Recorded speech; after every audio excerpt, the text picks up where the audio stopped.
Start करें? Yes sir. ठीक।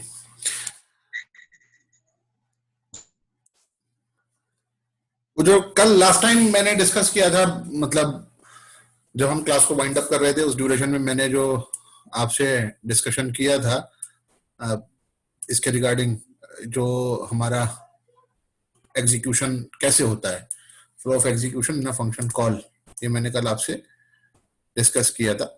तो उसको मैं आज आपसे फिर से इसको रिपीट कर रहा हूँ बेटा जी। एक डायग्राम भी मैंने बनाया है, तो वो डायग्राम भी आपको व्यू हो रहा होगा। स्क्रीन व्यू हो रही है आपको? सर ठीक,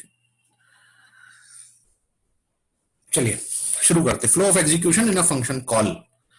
जब एक फंक्शन कॉल होता है, जब हम किसी प्रोग्राम में फंक्शन बनाते हैं और उसको कॉल करते हैं, तो फ्लो ऑफ एग्जीक्यूशन क्या होता है, किस तरीके से मतलब पूरा प्रोग्राम चलता है, वो सब चीजों की तरफ आज हम आपसे डिस्कशन करेंगे। कल भी किया था, लेकिन आज थोड़ा मैंने और यूजर फ्रेंडली डायग्राम एक बनाया है, तो उससे हम और अच्छे से उसको अंडरस्टैंड करेंगे। 11th क्लास में हमने जितनी भी प्रोग्रामिंग पढ़ी थी, तो टॉप टू बॉटम पूरा एक प्रोग्राम हम लिख देते थे।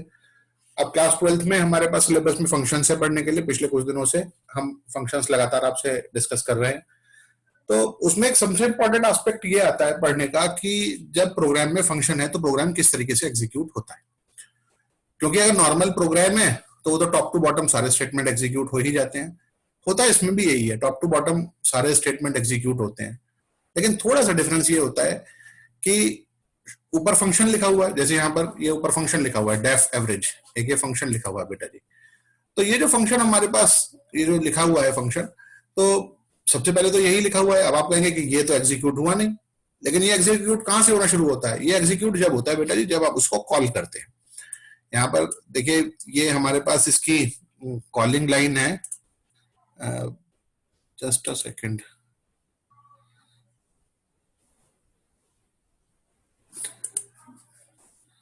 इसको मैं वापस उसमें ही कर लेता हूं जो हमारे पास था पढ़ने के लिए।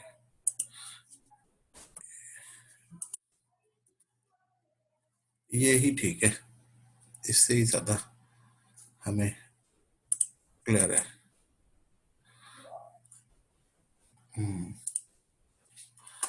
ठीक है बेटा जी। अब मैं आपको बताता हूं बेटे कैसे कैसे ये हम इसको अंडरस्टैंड कर सकते हैं। देखिए, जब शुरू करते हैं प्रोग्राम तो इसमें लिखा हुआ Python follows top to bottom approach to for executing program. Program को एग्जीक्यूट करने के लिए जो पाइथन का अप्रोच होता है वो टॉप टू बॉटम होता है कि right from top to bottom each and every statement get executed. Comments are ignored in execution. Whatever comment is specified in the function और इन द प्रोग्राम, वो सब इग्नोर कर देता है पाइथन, उनको किसी को भी एग्जीक्यूट नहीं करता है। तो फंक्शन का काम तो कमेंट्स का काम तो सिर्फ रीडेबिलिटी इंप्रूव करना है या वो जस्टिफाई करना है कि आपने जो भी स्टेटमेंट या जो भी चीजें यूज करी हैं उनको और रीडेबल बनाना उसका काम है कमेंट्स का। उसके बाद बात ये आती है, देखिए अब यहां से ये बात शुरू होती है। तो थर्ड पॉइंट है, if Python notices function definition with def statement then it just execute function header line. Python ने जैसे ही पाइथन प्रोग्राम लिखा हुआ है, आपने पाइथन ने जैसे ही ये रिकॉग्नाइज करा कि ये जो हमारे पास जो लिखा हुआ है इसमें हमें कोई वो नहीं मिलता हाइलाइटर वगैरह देखने के लिए, इमेज पे कुछ अगर हमें राइट करना हो तो design shading border style border painter, हाँ ये रहा ठीक। अब देखो बेटा जी, ये भी ठीक नहीं है, और कुछ देखता हूं फॉर्मेट में, पिक्चर में होगा।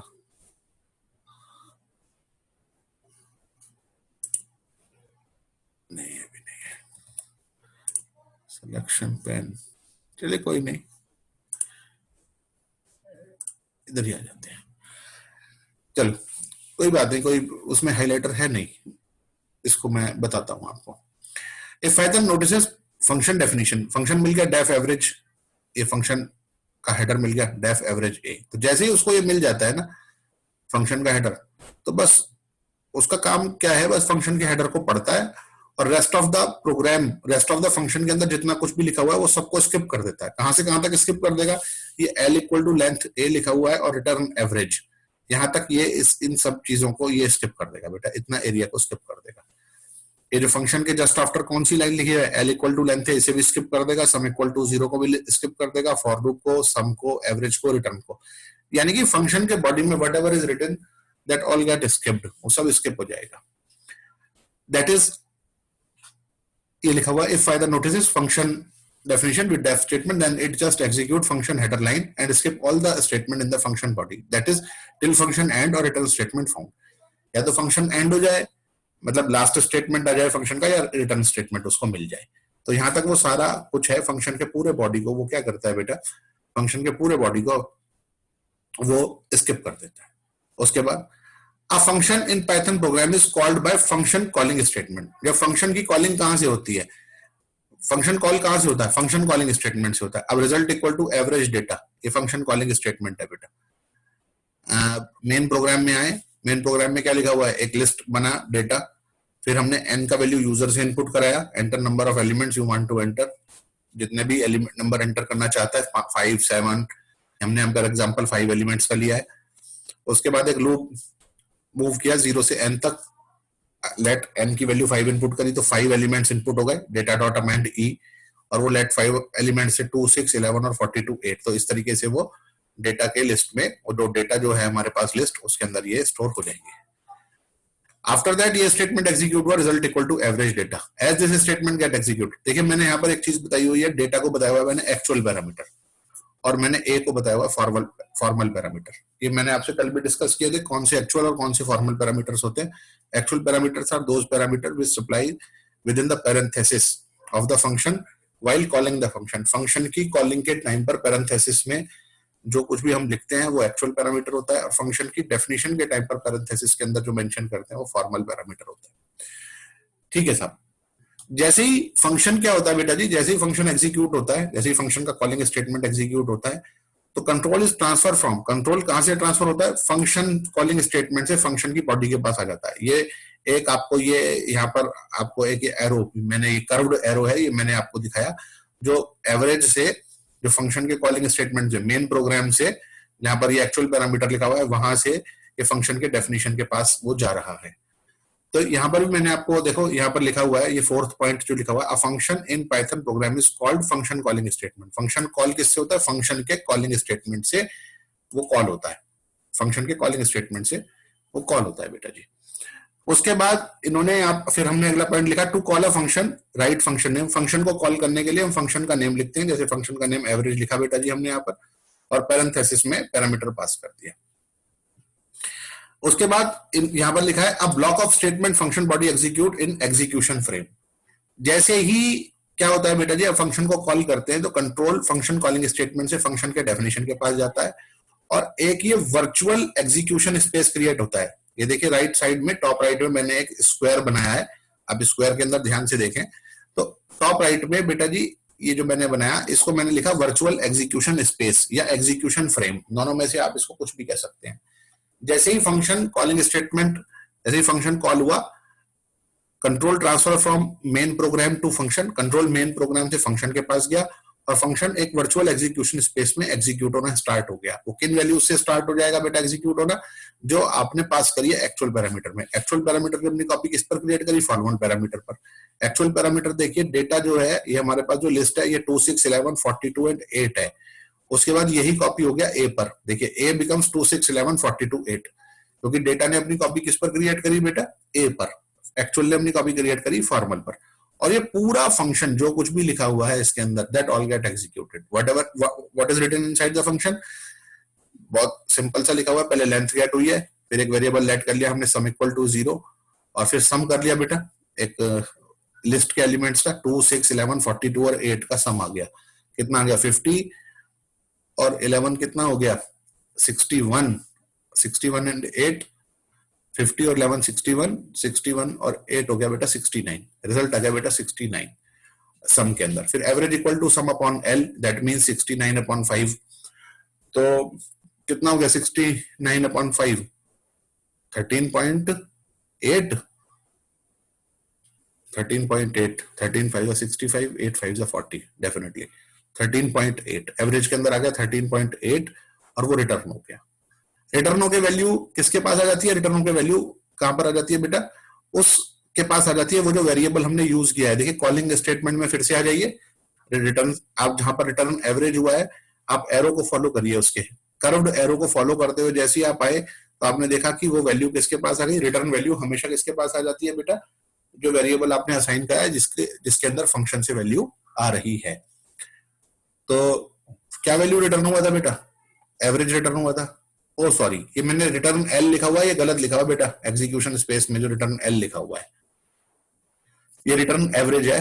ये मैं जब लिख रहा था तो ये मेरे से मिस्टेक हो गई है लिखने में।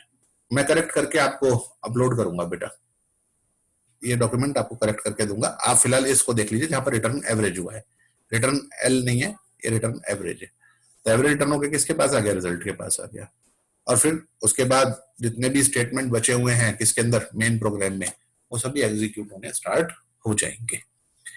तो यहाँ पर देखिए block of statement function body execute in an execution frame when a function is called an execution frame is created and control of program transfer from calling program to the execution frame. Calling program से कहां चला जाता है? Execution frame में चला जाता है, वहां से पूरा प्रोग्राम एग्जीक्यूट होता है और रिजल्ट आपके पास आ जाता है। और जितने भी फिर बचे हुए स्टेटमेंट हैं कॉलिंग प्रोग्राम के अंदर या मेन प्रोग्राम के अंदर वो उसके बाद एग्जीक्यूट होते हैं। तो फंक्शन के कॉल होने वाला स्टेटमेंट ये है, पूरा फंक्शन कॉल हो गया, रिजल्ट आरईएस वेरिएबल के अंदर आ गया है, आरईएस उसके बाद प्रिंट हो गया। तो ये क्लियर हो गया बेटा जी? आपको बात समझ में आ गई मेरी? Yes sir. तो ये था बेटा डायग्रामेटिक अप्रोच। आप इसको सेल्फ भी ध्यान से पढ़ सकते हैं, मतलब क्योंकि जो मैंने आपको कल बताया था उसमें ये डायग्राम होना बेहद जरूरी था। कल मेरे पास नहीं था डायग्राम, मैंने बनाया नहीं था, आज मैंने आपके लिए डायग्राम बनाया। इसको मैं खैर करेक्ट कर दूंगा, रिटर्न एल की जगह रिटर्न एवरेज ही आएगा, ये मैं करके आपको दूंगा।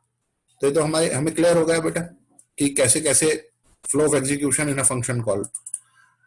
अब हमारे पास जो पढ़ने के लिए है अगली चीज वो है नेक्स्ट जो टॉपिक हमारे पास है पढ़ने के लिए,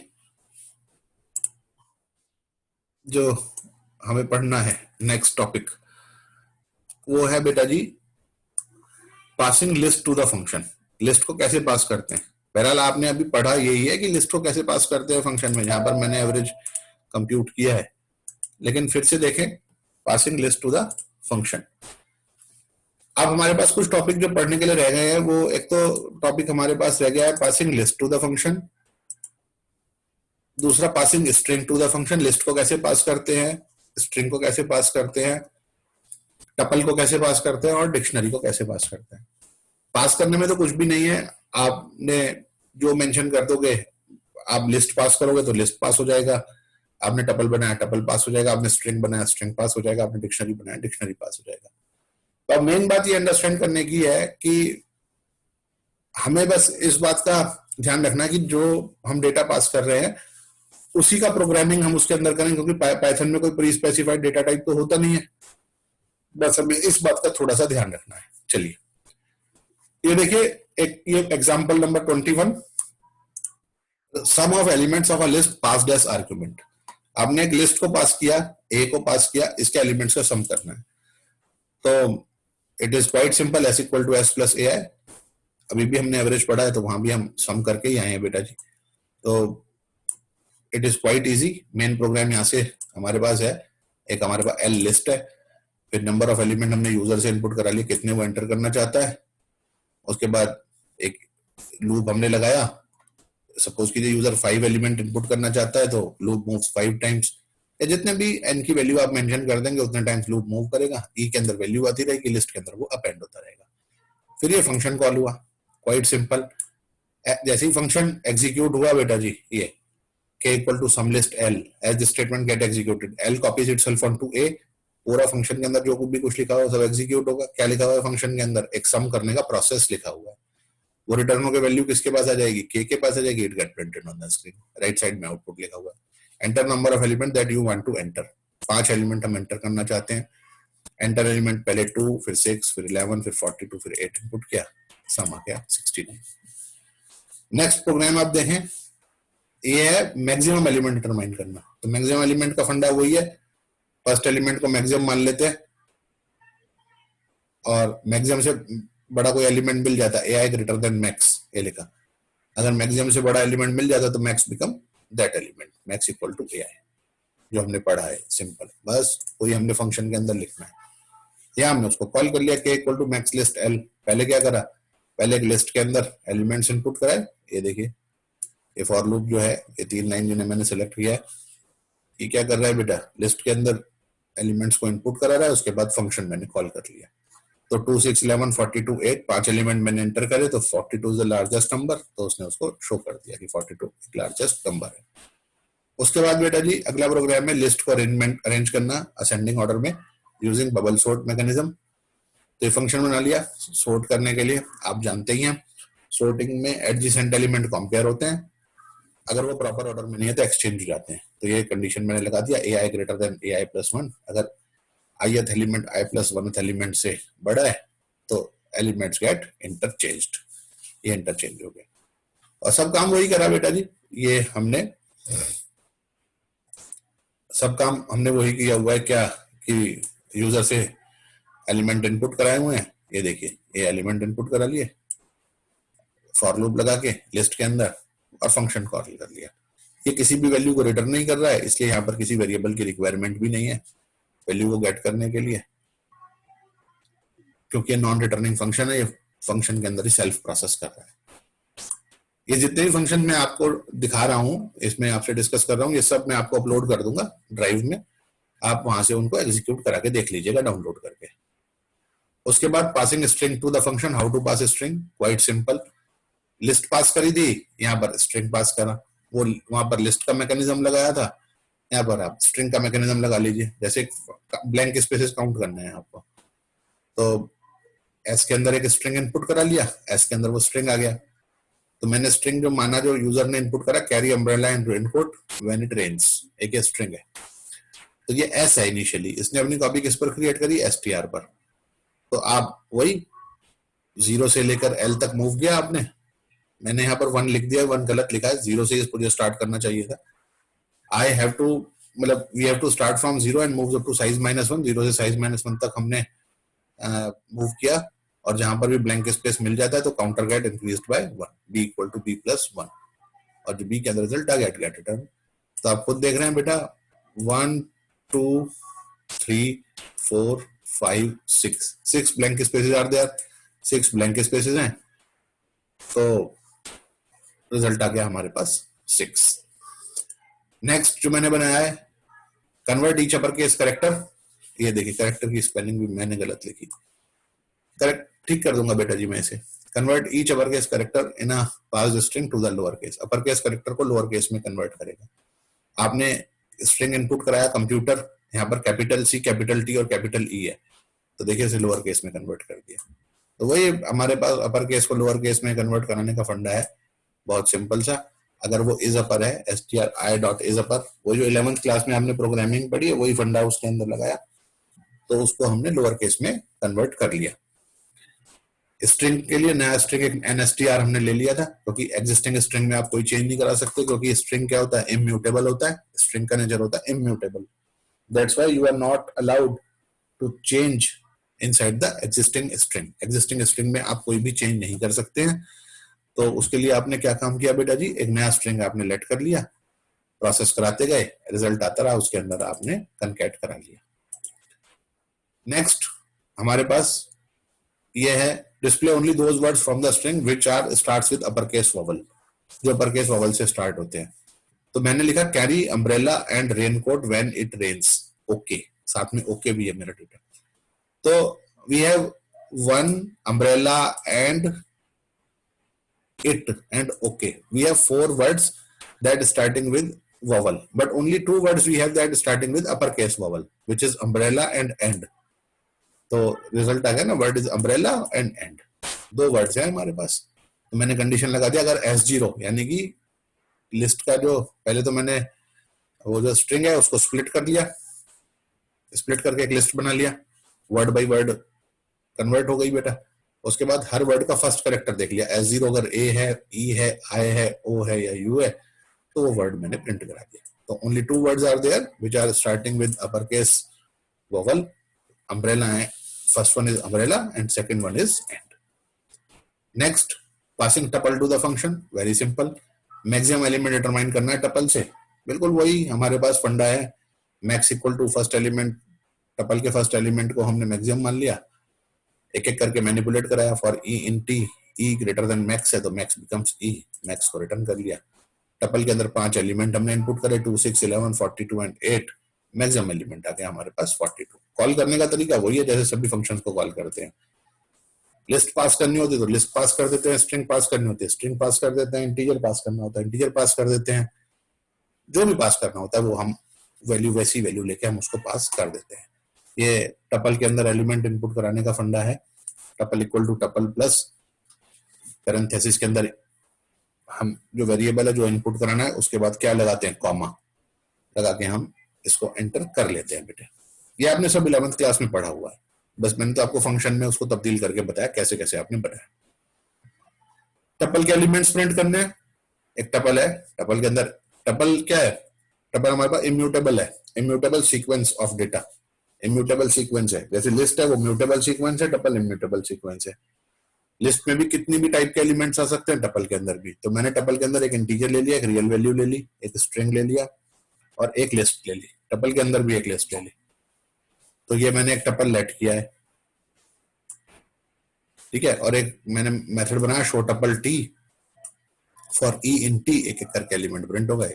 8 प्रिंट हो गया, 2.2 इंफॉर्मेटिक प्रैक्टिसेस 246। ये एक एक करके एलिमेंट वही फॉर लूप लगा के जैसे टपल से एलिमेंट्स को प्रिंट कराते हैं। नेक्स्ट, मैक्सिमम एलिमेंट, ये नहीं, गलत लिखा हुआ है बेटा। ये ऊपर का ये जो टाइटल है ना गलत लिखा हुआ है, इसमें लिखा है ना find out maximum element from tuple which is passed as argument. No, it is not that. ये तो हमारे पास जो फंक्शन है ना, ये हमने टपल पास किया है और टपल के एलिमेंट्स का सम किया है हमने। टपल हमने लेट किया 246, result equal to process, asterisk tuple हमने पास किया। तो टपल ने अपनी कॉपी किस पर क्रिएट करी, एक्स वाई जेड पर। ये अनपैकिंग हुआ है बेटा टपल का। आपने यहाँ पर टपल को क्या करा, अनपैक करा है। टपल को पैक भी करते हैं, पैक कैसे करते हैं, टपल को लेफ्ट में लिखिए, उसको एलिमेंट्स असाइन कर दीजिए, वो तो पैकिंग बोलते हैं। एलिमेंट्स को ट्रांसफर करना एक टर्म होती है अनपैकिंग। अनपैकिंग क्या करते हैं, टपल के एलिमेंट्स को वेरिएबल्स के अंदर ले लेना। तो जो टपल है टीयूपी, उसके एलिमेंट्स किसके अंदर चले गए, एक्स वाई और जेड के अंदर चले गए। यहाँ पर ये अनपैकिंग हुई है। अगर इस फंक्शन को अंडरस्टैंड करने में कोई भी प्रॉब्लम है आपको अनपैकिंग वाले को, तो आप मुझे बता दीजिएगा, कल मैं आपसे अनपैकिंग वाला कंसेप्ट भी डिस्कस कर लूंगा बेटे, अनपैक क्या होता है। इस तरीके से होता है। चलिए मैं अभी आपको बताता हूँ, एक सेकंड में बस मैं एक डॉक्यूमेंट खोलता हूँ, मैं उसमें ही बता देता हूँ। इसको आपसे शेयर कर लेता हूँ। चल भाई, हाँ ये रहा, मैं आपसे स्क्रीन शेयर कर लेता हूँ बेटा अभी।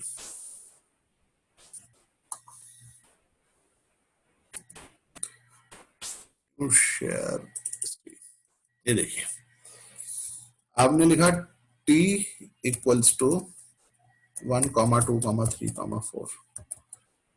तो ये तो आपने टपल बना लिया एक, और एक आपने अगर लिख दिया a, b, c, d। Sorry, इसका साइज थोड़ा बड़ा कर लेता हूँ, आपको नजर नहीं आ रहा होगा। a b c d, इस a को भी स्मॉल इक्वल टू, ये। तो फर्स्ट में क्या हुआ बेटा जी, इस स्टेटमेंट में क्या हुआ, ये जो है हमारे पास, ये जो स्टेटमेंट है हमारे पास, ये व्हाट हैपेंस, इसमें क्या हुआ, इसमें आपने एक टपल क्रिएट करा with the help of 4 integer and, और वो वैल्यूज है 1 2 3 4 पैरेंथेसिस के अंदर आपने मेंशन कर दिया। और अगर आप इसे कंसीडर करें, सॉरी आप इसे कंसीडर करें, ये क्या करा, ये हुई अनपैकिंग, ये हुई अनपैकिंग। अब अगर आप ए को देखें तो ए का, इस स्टेटमेंट के एग्जीक्यूट होने के बाद ए का वैल्यू कितना हो जाना है बेटा, ए बिकम्स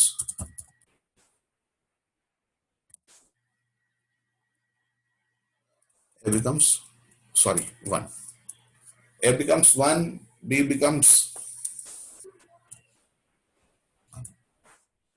ए कितना हो जाएगा, सॉरी, ए हो जाएगा 1, बी हो जाएगा 2, सी हो जाएगा 3 और डी हो जाएगा, कितना हो जाएगा 4। ये हो जाना है बेटा, ये आगे आप लोगों को समझ में। डी का वैल्यू 1 2 3 4 था, हमने जब उसको टपल क्रिएट करा, और इसको बोलते हैं हम अनपैकिंग। क्या बोलते हैं? अनपैकिंग। इसको बोलते हैं आप अनपैकिंग। अनपैकिंग के मायने ये होते हैं कि टपल के हर एक एलिमेंट को आप वेरिएबल के अंदर असाइन कर दें। तो टपल के अंदर जितने भी एलिमेंट हैं वो वेरिएबल्स के अंदर चले गए हैं। We have 4 elements in T, 1 2 3 and 4, और अनपैकिंग किया तो उनकी वैल्यूज किसके अंदर चली गई? ए बी सी और डी के अंदर। ये है अनपैकिंग बेटा। चलिए साहब फिर से आते हैं बेटा उधर ही, कहां पर थे? ये रहा हमारे पास। नेक्स्ट है passing dictionary to the function. बहुत सिंपल सा फंक्शन मैंने लिखा है, write a function to convert number into corresponding numbers, convert number into corresponding number in words.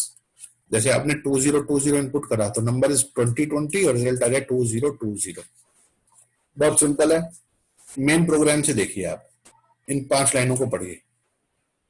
Number के अंदर कोई भी नंबर इनपुट कराया, रिजल्ट इक्वल टू कन्वर्ट नम, ये फंक्शन मैंने कॉल किया कन्वर्ट नम। तो नम ने अपनी कॉपी कहां क्रिएट कर दी? कन्वर्ट में। एक मेरे पास डिक्शनरी है 0 1 2, ये की है 0 1 2 3 4 are keys, ZEROONE TWO THREEFOUR, ये हमारे पास उसकी कीज है। इनिशियली रिजल्ट को मैंने ब्लैंक मान लिया फॉर CH इन नम, मतलब एक एक हमने और जो नम हमने पास करा था एक एक कैरेक्टर उसमें से ले लिया, एक एक वैल्यू। Key equal to integer CH, integer value ली, और वैल्यू जो भी की आया, जैसे मैंने 2020 इनपुट करा, नंबर मेरा था 2020, तो पहले CH के अंदर आया 2, पहले CH के अंदर आया 2, तो नंबर नेम के करस्पॉन्डिंग यहाँ क्या पास कर दिया 2, तो 2 पर हमें क्या वैल्यू मिल गई? 2। फिर आया 0, तो मिल गया 0, फिर 2 आया, फिर 0 आया, ऐसे हमें रिजल्ट ये रिटर्न हो गया। तो ये हमारे पास एक ये है बेटा जी, write a function to convert number into corresponding number to word.